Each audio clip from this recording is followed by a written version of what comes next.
Okay, you guys, what is up? The King of Lightning is here today to do Bleach Chapter 514 review. So, before I get started, I do want to say a few things. First of all, Happy Halloween. That's right, Happy Halloween. Trick or treat. Smell my feet, yay. Alright, okay, alright, fine. Alright, that's number one. Number two is going to be, for those of you guys who are actually genuinely, genuinely worried about my safety yesterday. I'm good. Because I mean, yesterday was a little bit scary. At some point, it was raining sideways, and raining sideways is some scary shit. It is. And, I mean, basically what that means is that the wind was very strong. At some point, the wind actually blew like a few trees, and when the trees hit the power lines go down. And, thus no power. So all this stuff happened. But, today's Wednesday night. Everything's A-okay. And, again, for those of you guys who were genuinely worried about me, I appreciate that. I really do. I really do. Because I got your PMs, so, good looking out. Really, seriously, like, awesome true shit. Good looking out. Now, Bleach. Bleach. Chapter 514 review.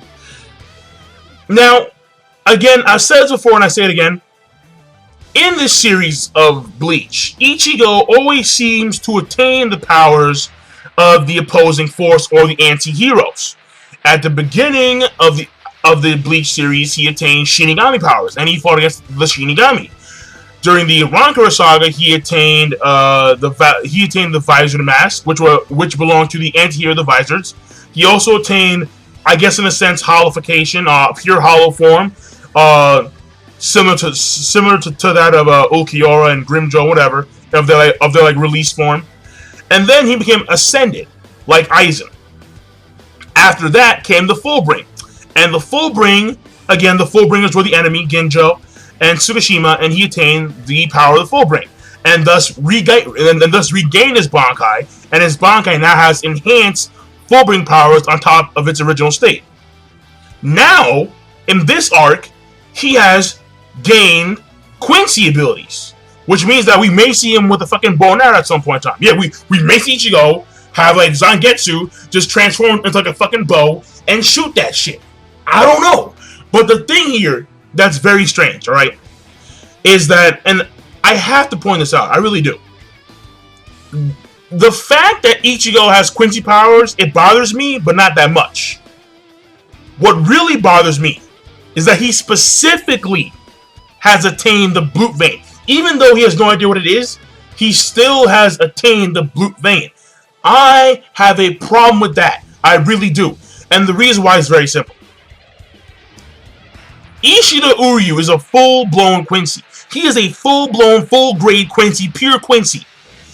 He has not shown any hints of attaining Blue Vein. Why is it that even though, again, I have no problems with Ichigo attaining Quincy powers, but why is it that he has to attain a modern day Quincy ability? The Blue Vein is a Quincy ability that was honed after years of training, research, and development from after the time frame when the Quincy's were exterminated.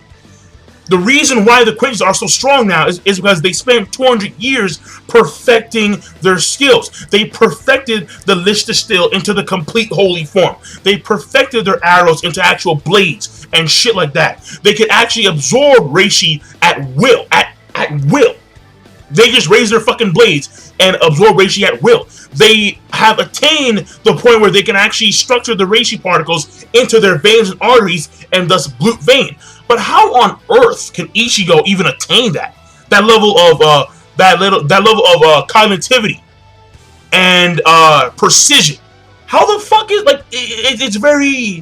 it's like what?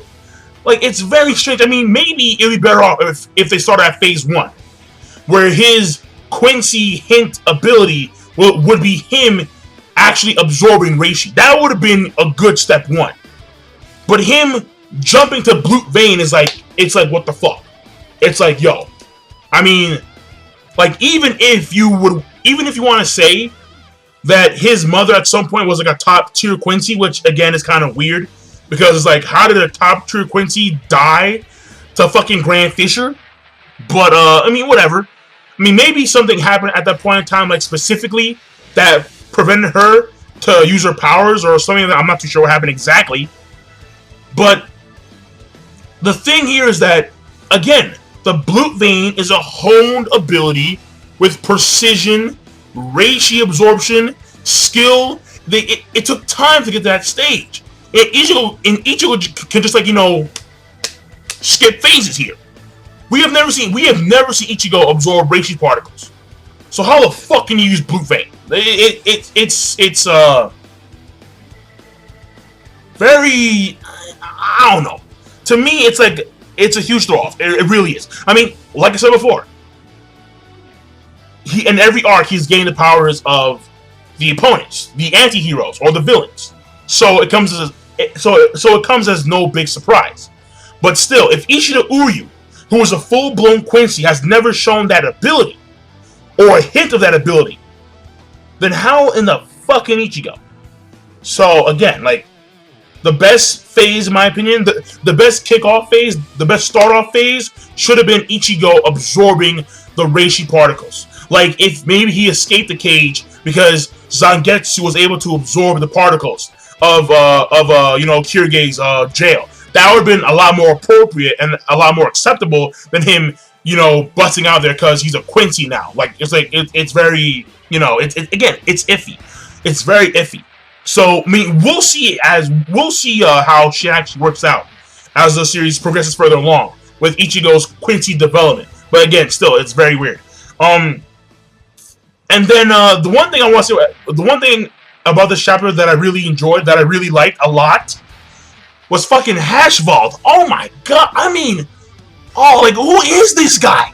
Who is Hashwalth? I mean, listen, all right. I've watched every episode of Bleach, at least twice. I've read the manga, the entire manga.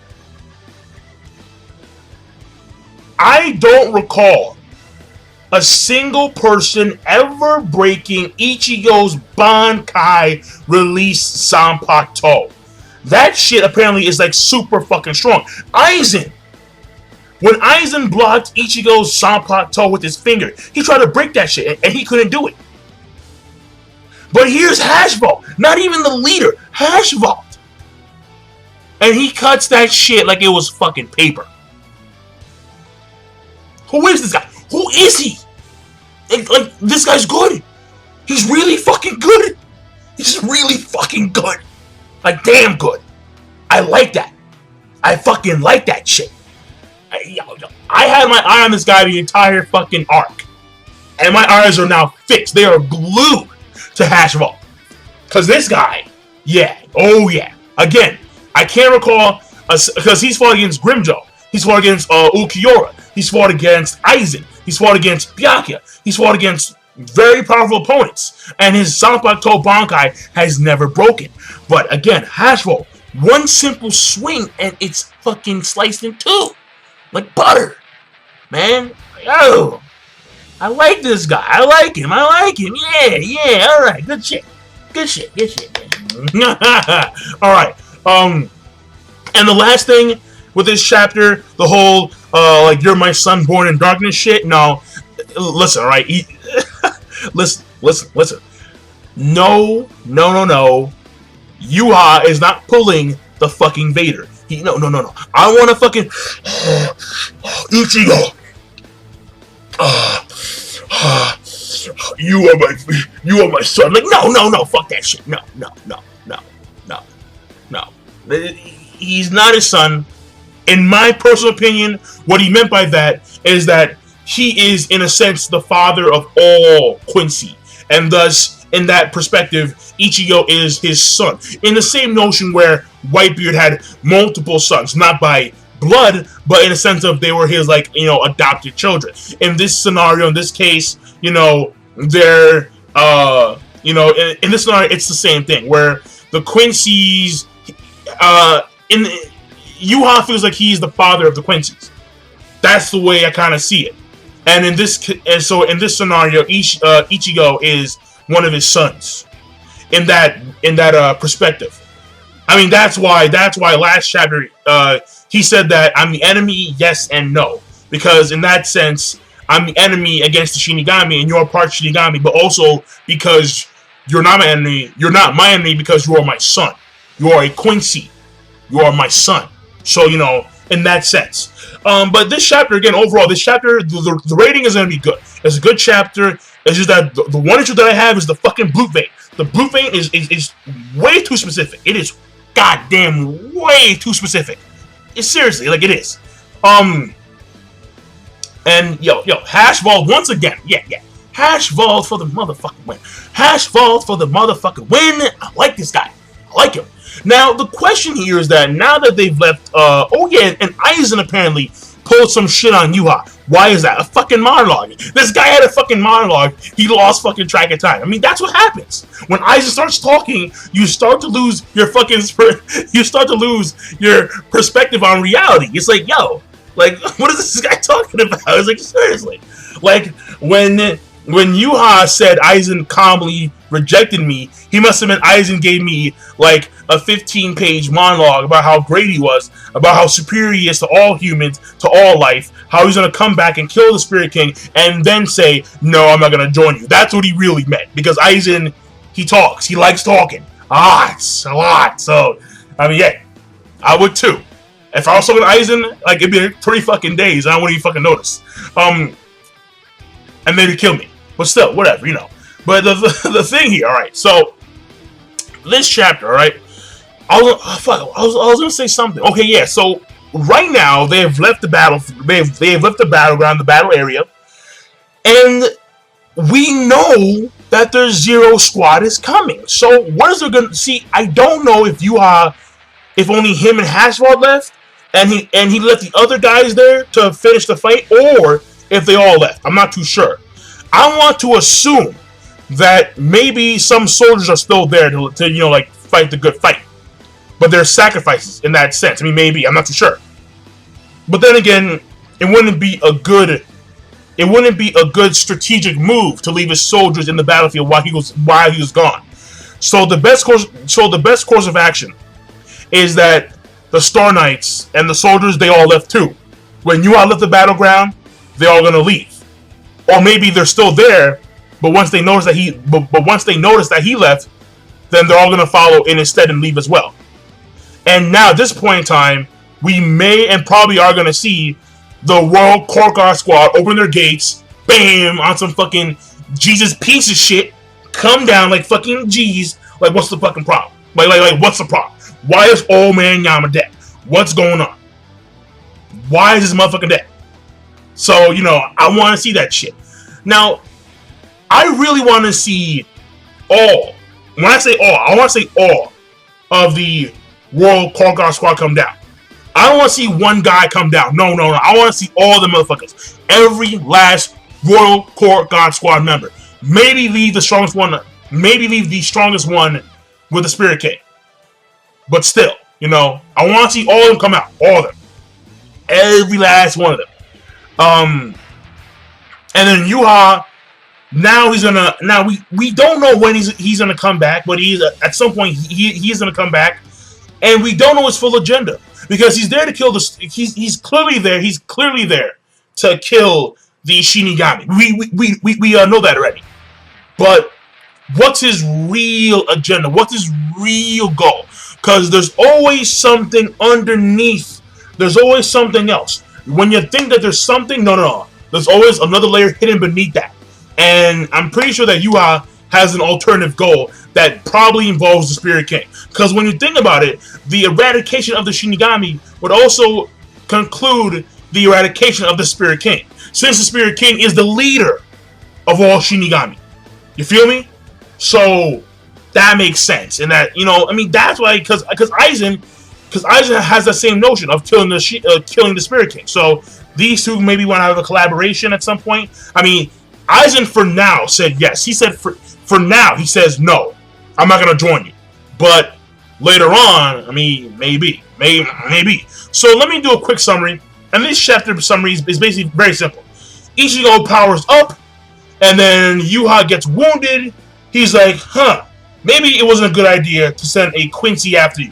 And then he attacks Ichigo to make sure that Ichigo has the blue vein, confirms the blue vein, and then he states that I should have sent in a Rancor after you because when you fought against Kirige, what happened is that you released all your spirit reishi, and then at some point the reishi reassimilated into you, and alongside your own original reishi came Kirige's reishi. And once Kirige's reishi reassimilated into you, then it awakened your inner Quincy powers. And what happened is that's why he could have, and apparently, Kirige's jail is not meant to contain Quincy's, only enemies. So at this point in time, Yhwach informs him about the whole entire, like the Quincy thing, and then Ichigo's like, "What are you talking about? What are you talking about, man? What are you talking about? Ah, Ryuga!" And like all that shit. And Yhwach calmly says, "You know nothing, even about your own mother. Your own mother." Ichigo starts to freak out. He's like, "What? And then Yhwach's like, "I'm gonna take you back to fucking my place on some homo shit. I'm gonna take you back so I can re-educate you, right? Like on some fucking Law and Order shit. SVU. Where the fucking stapler? Seriously. He's gonna fucking rape Ichigo. And he's gonna re-educate Ichigo back at his place. And then Yhwach goes in there. And again, Yhwach, even though he's wounded, even though he's, surprised that Ichigo has a blue vein, he's still outpacing Ichigo. He's outpacing the shit out of Ichigo. It's not even funny. I mean, for the guys who say that Ichigo can't fight, maybe, because he's outpacing the fuck out of him. He's outpacing the flying shit out of Ichigo. He grabs Ichigo's head, and he's like, "I'm gonna stab you in the neck. I'm going to release all my power." And then all of a sudden, some black void appears next to him, and I think that it was his sword starts to like turn black and like de-reishi-rise. I want to say de-molecularize, but since it's reishi, then I guess de-reishi-rise, whatever, right? It starts to break down in a sense, and he talks to Hashwalth. He's like, this shouldn't be happening this early. And Hashwalth tells him, well, no. Then he realizes that, wait a second, he talked to Aizen, and then apparently he lost his perception of time while being with Aizen. No shit. Again, monologues. And Hashwalth says, well, and then he says to Hashwalth, "Why didn't you tell me?" And then Hashwalth calmly replies, "Well, if I told you, it wouldn't mean shit. Nothing would have changed. So, good shit." Then they turn around and leave. Ichigo starts yelling once again, "Where are you going, man? Where are you going? Where are you going? Real good!" And he starts to yell and shit. Like, "Don't take another step." And Yhwach takes another step. He takes another step. Ichigo runs in there, sword back of him, going for the thrust kill. Ding! His sword cut in fucking half. Hashwalth, oh, so impressive. Hashwalth puts his sword away very calmly, turns around, and then Yhwach's final words is, "I'll return when your wounds heal and when you're ready, my son born in darkness." End the fucking chapter. And that shit was fucking, the ending was hot. The ending was fucking hot, man. And right there's the end of the chapter. So, I'm done. I'm done. So, King Lightning, be sure to rate, comment, and subscribe as always. And by the way, I do want to say this weekend, because, again, this week was pretty hectic for me. But this weekend, I should have time to do that video response to Ace about how Yamamoto is the strongest character in Bleach, and I still believe that. I do, but I'll explain. But in a sense, this video is going to be more of a Bleach power scheme video, like a full-blown, probably 25-30 minute discussion video about the Bleach power scheme and how currently Yamamoto Genryusai is on the top of that power scheme. I will explain in full detail. So that being said, once again, King Lightning, be sure to rate, comment, and subscribe as always. And I'm signing out. Peace. Have a nice day.